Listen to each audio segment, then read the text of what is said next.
Myanmar అంటే Burma.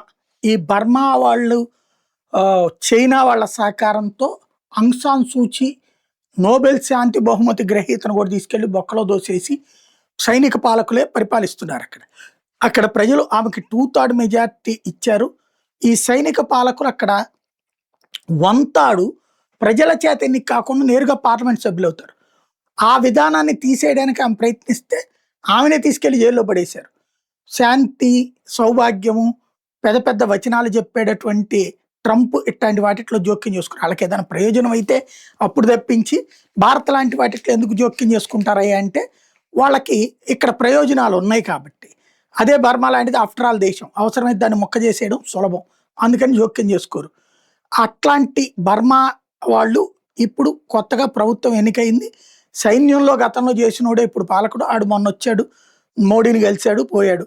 భారతదేశానికి సంబంధించిన శత్రువులు ఏదైతే ఈశాన్య రాష్ట్రాల మీద దాడులు చేసేటటువంటి సంస్థలు ఉంటాయో ఆ సంస్థల్ని తయారు చేసి పెంచి పోషించేటటువంటి వాడు వచ్చినేమో చైనా.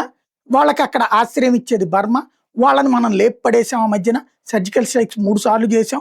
2 సార్లు వాళ్ళు కూడా మనకు సహకరించి వాళ్ళు కూడా మనతో కలిసి జాయింట్ పార్టిసిపేట్ చేశారు.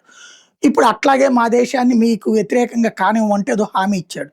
అయితే వాళ్ళ సైనిక జనరల్ మాత్రం తాజాగా మయన్మార్ అధ్యక్షుడు అయినటువంటి జనరల్ మిన్ ఆంగ్ హ్లెయింగ్ విదేశీ పర్యటనకి వెళ్ళాలనుకున్నోడు వాస్తవంగా అంటే బీజింగ్కి వెళ్ళాలనుకున్నాడు ముందు.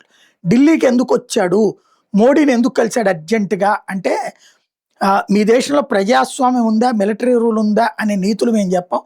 అధికారంలో ఉన్న మీతోనే మాకు వ్యాపారం అని అక్కడ ఉన్నటువంటి ప్రభుత్వానికి నిర్మోహమాటకం చెప్తూ భారతదేశ వ్యతిరేక శక్తులకి కనుక మీరు ఆశ్రయం ఇస్తే మేము మీకు ఆల్టర్నేటివ్ ప్లాన్ చేయాల్సి వస్తుందని అజిత్ దోవల్ వార్నింగ్ ఇవ్వడం వల్ల జరిగింది అన్నటువంటిది ఇక్కడ కీ పాయింట్.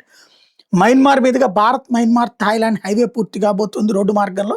ఇది పూర్తయితే రేపు పొద్దున హైదరాబాద్లో కారెక్కితే రోడ్డు మీద డ్రైవ్ చేసుకుని నేరుగా బ్యాంకాక్ వెళ్ళిపోయేటటువంటి పరిస్థితి ఉంటుంది.